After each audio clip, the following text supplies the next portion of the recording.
Algebras. Welcome to your Chapter 12 Lesson 1 video. Before I get into Lesson 1, I'm just going to do a quick overview all about what we're going to experience in Chapter 12 when we analyze exponential functions. And just using exponents in general, we're going to look a little bit closer at. So I'm actually going to start by just reviewing your types of functions.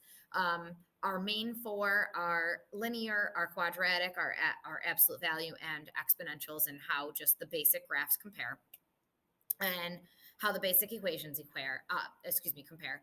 Then we'll look at graphing these exponential functions in much greater detail than we did back in Chapter 3 when we first looked at it. We'll use that to look at problems where we have growth or decay based on the type of situation we have, and we'll have a specific formula looking at that. Then we kind of take a little aside and look at exponential equivalencies, kind of the way the Regents looks at those things, and just gets us in the right mindset of thinking about how exponents compare in possible different forms. And lastly, we're going to move our exponential functions around the graphs, just like we moved our quadratics around the graphs, just like we moved our linears around the graphs. But again, kind of analyzing our equations for those functions, and can I kind of predict where I'm going to head just looking at the equation?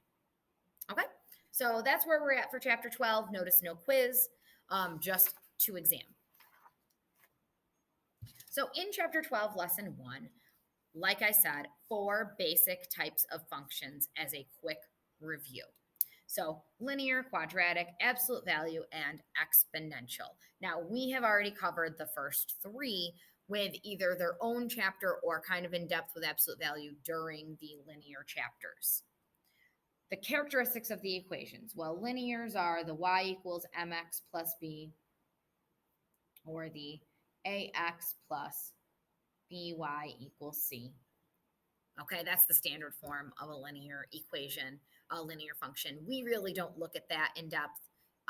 We stick to y equals mx plus b, but that is also the other standard form for a line. The characteristics of the graph, if we're talking about linear functions, we're talking about positive slopes and negative slopes and zero slopes. You know, we know about vertical lines as well, but they are not functions. So notice I'm not going to graph one right now. Okay? Because we're kind of sticking into functions. Then we get into the quadratics, which, as we know, our standard form is y equals ax squared plus bx plus c. And our vertex form that we've been studying this year too, a times x minus h in parentheses squared plus k at the end. So either of those forms for quadratic functions. And quadratic functions, of course, are the smiley face or the frowny face parabolas, having a vertex, having an axis of symmetry, having that vertex be either a maximum or a minimum. And we've been discussing the roots in depth, and solving quadratic equations is really solving the roots. Our absolute values, similar to quadratics, but it's 2 lines that have a vertex and an axis of symmetry. And with our absolute value function, that really looks almost identical to the vertex form of our quadratic functions, right? It's a times in absolute value bars, x minus h, and then plus k at the end, where still hk is your actual vertex. It is 2 lines that meet at that point, opposite sign of h, right? Correct sign of k. If we just look at the very basic absolute value graph, that v that comes in at the origin, this is y equals the absolute value of x. And again, v shapes, right? V or a shapes. And it is lines. These are slopes until you get to that vertex being maximum or minimum. The last ones are these exponential functions that we are going to more in-depth analyze. These would be y equals a b to the x plus c. Okay, And this b to the x right here, that's your base raised to your exponent. All right. A being very similar to our a in these other forms, and c being where our asymptote is. And as I discuss this further, we'll be reminded of what that asymptote really means and what it does, right? Very basic exponential graph would be y equals 2 to the x power. So remember, it's some number that's being raised to the x. That's what makes this exponential, is that your variable is the exponent. Characteristics of the graph, well, I've mentioned the asymptote already, that very fun word that we all love to say, right? There is some horizontal asymptote for your exponential functions, and it is like an invisible barrier you cannot touch or cross. So it's where your graph heads to, but you cannot pass it. All right, you get closer and closer and closer, but you can't pass it. And again, we also discussed how this is the closer and closer and closer part. We've also discussed in the past about how they're either exponential growth functions or exponential decay functions. Okay, growth would be like a base of 2 or higher. Anything 1 or higher is a growth function. Anything between 0 and 1, not equal to either, so something fractional less than 1 and greater than 0, is the decay, is the exponential decay. And again, the horizontal asymptote is where you're heading towards, but cannot touch or cross. So I take a look at this guy, look at the equations, okay? If your x isn't having anything very interesting happening to it, just multiplication, addition, subtraction, that's a linear function. So this guy is a linear function, and I need to get y equals mx plus b form. So let's divide everything by 2. So I get y equals 2x plus 3. My slope is 2 over 1, and my y-intercept is 3. So the very first point I graph is 0, 3. What form should it be written in? Y equals mx plus b. Okay, so I'm going to graph it right now, and you need to be doing so as well. My first point is 0, 3. Watch your scaling on this. These are 8 by 8 grids. My slope is 2, so up 2 and right 1. But if I can't fit any more up 2 and right 1s, I go back to that y-intercept, down 2 and left 1. 2 negative moves, notice, still gives me a positive slope. And when it comes to linear functions and absolute value functions, never, ever, ever graph without a straight edge. So you can use a ruler, the side of a binder, the side of a piece of paper, the side of like an agenda book that's got like kind of a harder angle to it, right? And kind of a harder edge. Even the side of a graphing calculator can work. So something with that, thicker edge. And then, of course, we label. Y equals 2x plus 3. You can label with the original equation you've been given. You can label with the y equals mx plus b equation you've been given. Either of those are fine. I always go y equals mx plus b because that's just my preference, personal preference. Continuing on, I know that this is a quadratic function because the largest present exponent is an x squared. So this is a quadratic function, which we also call parabolas. What do we need in order to graph this function? You need a graphing calculator, maybe find the axis of symmetry in your head. How do we construct the table? You can plug in your x values and find the matching y values surrounding your axis of symmetry, or you can just use your graphing calculator. So my plan is just to use the graphing calculator because why else have one? Oops, that's not what I wanted to pull down. This is. There it is. So press y equals, and let's enter x squared plus 4x plus 4. And we're going to end up getting our vertexes. Sorry. I need to be back in standard form. So if you have something like this going on with your graphing calculator, just press zoom, and 6 is zoom standard, your 10 by 10 grid, and your standard 10 by 10 grid. Okay, so my one root is also my vertex and my minimum. My axis of symmetry, of course, is the vertical line that cuts my parabola in half. And if I press second and, oh, before I finish, notice that my axis of symmetry is around x equals -2. So second in graph gets me my table of points. And if I look, I'm not going to be able to graph these 781, the 664. That's not going to happen. So let's try to surround that axis of symmetry and look at the y's. And oh, look, those are reasonable y values in this middle here to graph. Okay. So I can see the axis of symmetry and turning point right here, and I can see that pattern with the y's occurring.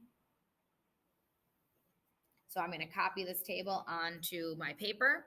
So we've got -5, +9, -4, 4, -3, 1, -2, 0. This is, again, the axis of symmetry, and vertex and our root or zeros, and that's a minimum. And then -1, 1, 0, 4, which of course is my y-intercept, 1, 9. Okay. Those are what we're going to go ahead and put on the graph. And I'm just kind of starting with the vertex, which is also my 1 root or 0. And then -3, 1, and -1, 1, and then 0, 4, my y-intercept right here, all the way up to 1, 9.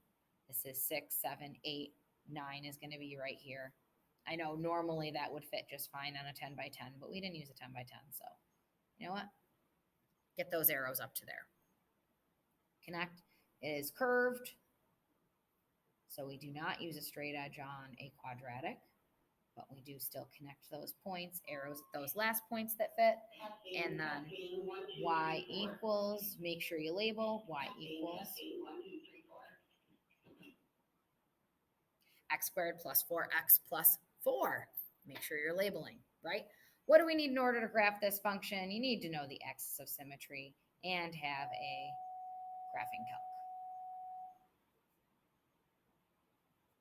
Because you can do it by hand, but again, we really don't need to do it by hand when we have the graphing calculator doing it for us. That's kind of the point, is we know how we could do it, but let's save ourselves some time and use this tool to our advantage. All right, so linear and quadratic down. Let's get into absolute value. And we know it's absolute value because of the bars surrounding our x. So absolute value. And this time there's also this thing here, -1 to 5. -1 is less than or equal to x, which is less than or equal to 5. This is our domain limit. And if you think way back to chapter 3, sometimes we're given a domain limit on our graphs. And when we are not to graph outside of that limit, which tells me right now that the only spots on this graph where I will have any points are from -1 to +5. So my domain limit is from here to here, and do not, absolutely do not graph outside of that. There are points that exist for this function outside of that. I am not going to put them on this graph because I am being told very explicitly not to do that. So here's another case for a graphing calculator and a table, absolute value functions. So let's remind ourselves where those can be found. So y equals, and then clear this out, press math, arrow right to number, and ABS or absolute value bars are the first thing. So notice on my graphing calculator, because I've got an 84 and it's a newer, it's kind of a newer operating system, I am going to have the straight up and down lines. If you're on an 83, you have parentheses. We put x -2 inside those parentheses and then arrow out when we're in here. If you are using an 83, close that parenthesis. End parenthesis is your indication to stop the bars. And then, of course, we press graph to see it. And look at that, nice V shape. We can see that vertex over here at 2, 0. So we can see kind of it cuts in half. We also know, though, that we're limited to -1 to +5. So we know that we're really not going to pay attention to this graph outside of that. But again, as you can see, the graph does continue infinitely in both those other directions. So now let's get those points that make up the domain we want. So second and graph gets me to my table. I only want to see from -1 to +5. So let's arrow down a little bit and get that kind of in the middle for me. And notice that 2, 0 is right here in the middle for me. -1, 3 to +5, 3 is all I'm going to go because of my domain limit, because I was told that is where I stop my graph. So -1, 3, -2, 2. Oh, sorry, it was 0, 2. I'm counting the wrong direction for my x's. There we go. 0, 2, then +1, 1, then 2, 0. There is our vertex, right? And then back up the other way. So 3, 1. So my y's start heading back. 4, 2, and 5, 3. So my y's are heading back this direction. And now get those points right on here. So 2, 0. I like to start with the vertex if I have one, right? And then we've got 1, 1, and 3, 1. And then we've got 0, 2. So if you're thinking y-intercept, that's it. And 4, 2. And then 5, 3, and -1, 3. And use a straight edge to connect those points to the vertex. Do not go further. We are only allowed to stick within our domain limit, so do not go further. Do not put arrows. Just stay in this domain limit and label. Y equals the absolute value of x minus 2. There you go. That's it. So again, reminder, then you've got that domain limit. That tells you what x values to have matching y values for and what exactly to put on your graph. Now, down here is our last function and the last type out of the 4, which is what this entire chapter will be on, and it is exponential. And I do know that because x is the exponent. Again, -3 to 3 is your domain limit. Okay, that's your domain limit. So from -3 to +3 is all I'm going to fit on this graph. Okay, that's it. I'm not going anywhere outside of that, even though there are things outside of it. Okay, now, again, what that domain limit tells me is exactly what x values to find matching y values for. So -3, -2, -1, 0, 1, 2, 3. And what I'll do is use my graphing calculator to do this. So y equals, clear this guy out, 2 is my base, and this caret right here gives me the ability to create an exponent. So I press this button, and then I press X. Now, if you have an 83, you just got the caret physically on your screen with a front parenthesis. You put the X in there and end parenthesis. Okay? Now, I press graph to see it, and it will show me that curve. Now look, because I've got a color, you might be seeing something on my graph that might be a little bit different from what yours looks like. And you can see that I've got this line right across the x-axis almost, I'm saying almost for a reason. And then all of a sudden it just shoots up. That's exponential. All of a sudden the shoot up is enormous and feels very rapid. Okay, that's what exponential growth truly is. Okay, a very quick, rapid increase or decrease. Oops, maybe not that small. Now let's get those matching points and see exactly what I'm talking about. So second in graph, oh, I meant to press second, not y equals. So second in graph gets me these points. Now I'm already on -3, so I might as well do this equivalency, right? That's a decimal. Typically, I'm telling you to graph integers, right? We're going to write this down because our domain told us we're supposed to have this. And same with this next one and the next one. Okay, and I'm going to tell you the fractional equivalence so that things make a little bit more sense. But then I've got this 0, 1, integer points, right? 1, 2, 2, 4, and 3, 8. And look at that. And I just want you to see that from 3, 8, then it's 4, 16, 5, 32, 6, 64, 7, 128. Look at that rapid increase in my y values. And by the way, doubling each time, right? So let me just show you how to check a decimal into fraction form. Press math and fraction, right? Actually, second in quit mode, quits out to my home screen. And let's type in 0.125 and now press math and enter, enter. It changes that decimal into fraction form for me. So then 0.25, which I'm sure you know, press math, enter, enter is 1/4. And then 0.5, which good Lord, you better know, is math, enter, enter, 1/2. So look at what these fractions are. 1/8, 1/4, 1/2, 1 whole, then 2 wholes, then 4, then 8, then 16. Oh, doubling. What's my base? 2, because I'm doubling. Because these x values are our exponent, and this is what I get out when 2 is my base, and that's my exponent.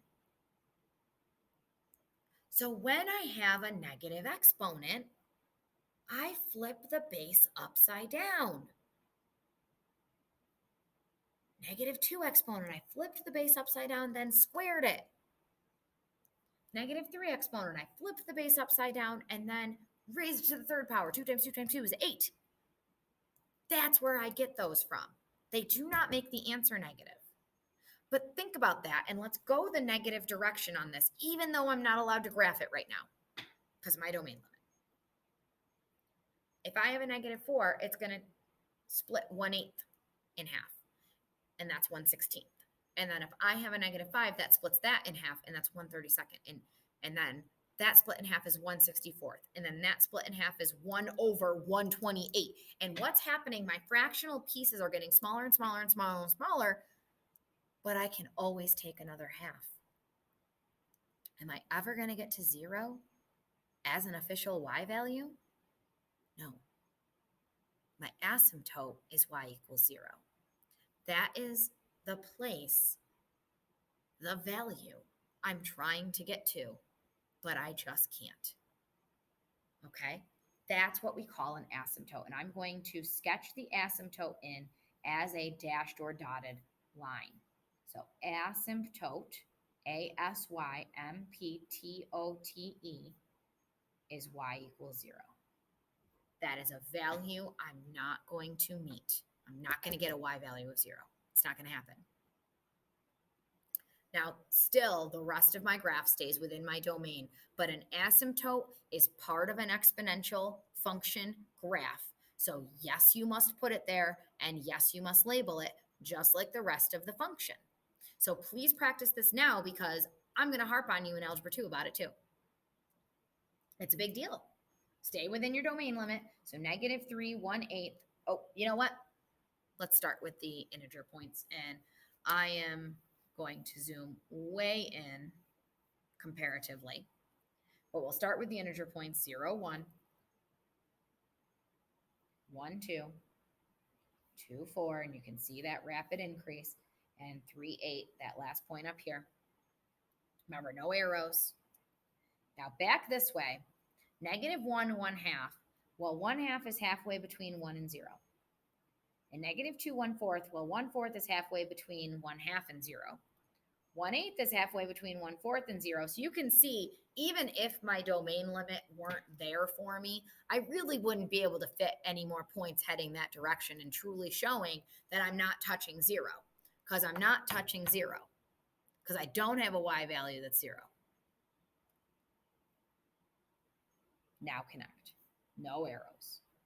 If you draw arrows on an exponential function, never draw them facing below an asymptote. So if I were to draw an arrow here, it would be a straight on arrow,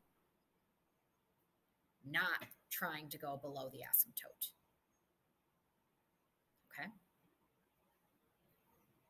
Asymptotes are part of your exponential function graphs.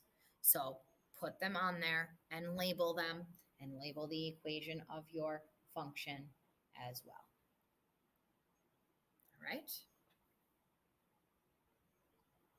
Look at those fractional points. Make sure you know why I put them where I did.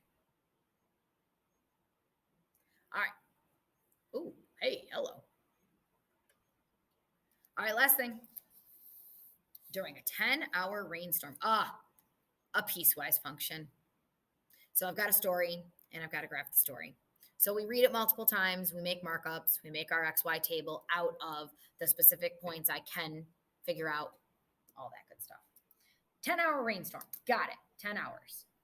Hours, time, X. It rained at a rate of 2 inches per hour for the first 2 hours, got it. It stops raining for 1 hour, then begins to rain again at a rate of 1.5 inches per hour for the next 4 hours, done. It rains at a rate of 1 inch per hour for the final 3 hours. Graph the function that gives the amount of rainfall during these 10 hours. How many inches of rain fell during the storm? Okay. So X is going to be our number of hours, while Y is going to be our inches of rainfall.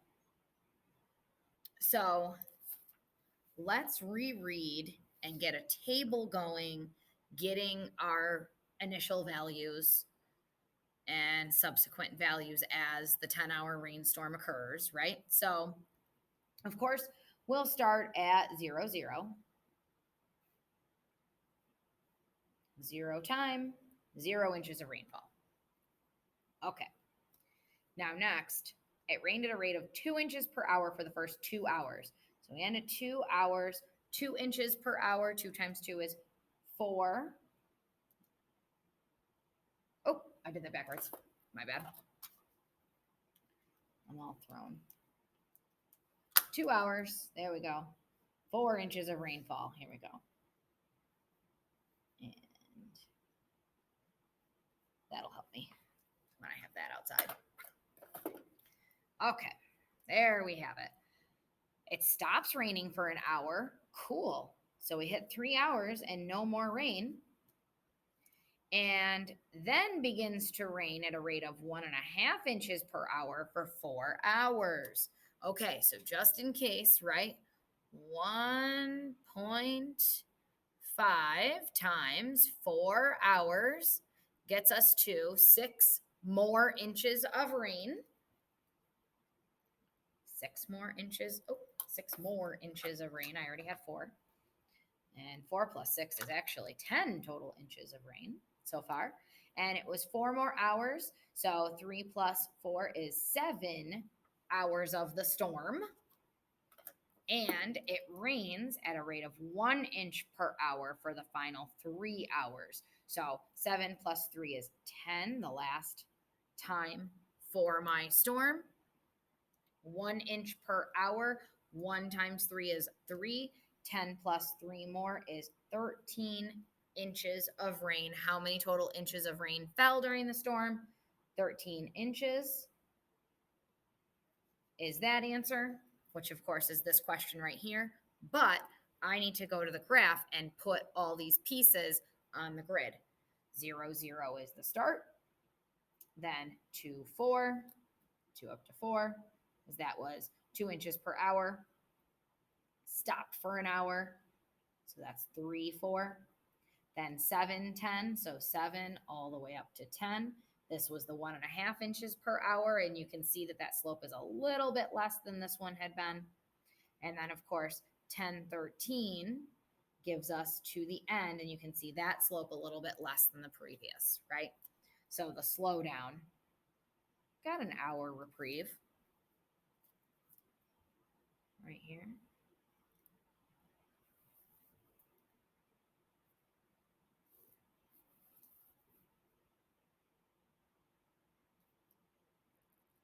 There we go.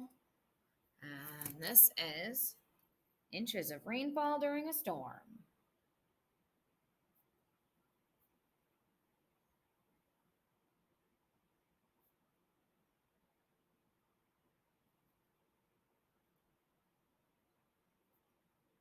There we go. Title, right? There's each of the pieces. So we got it. Okay. Well, there's a nice little review of some of the kind of major pieces that we have been looking at over the year. So we'll keep that right there. Chapter 12, Lesson 1. If you need some more review of any of those functions, please do let me know or come to that tutoring that we have. I will be seeing you guys very soon for exponential explicit lessons. Bye, guys.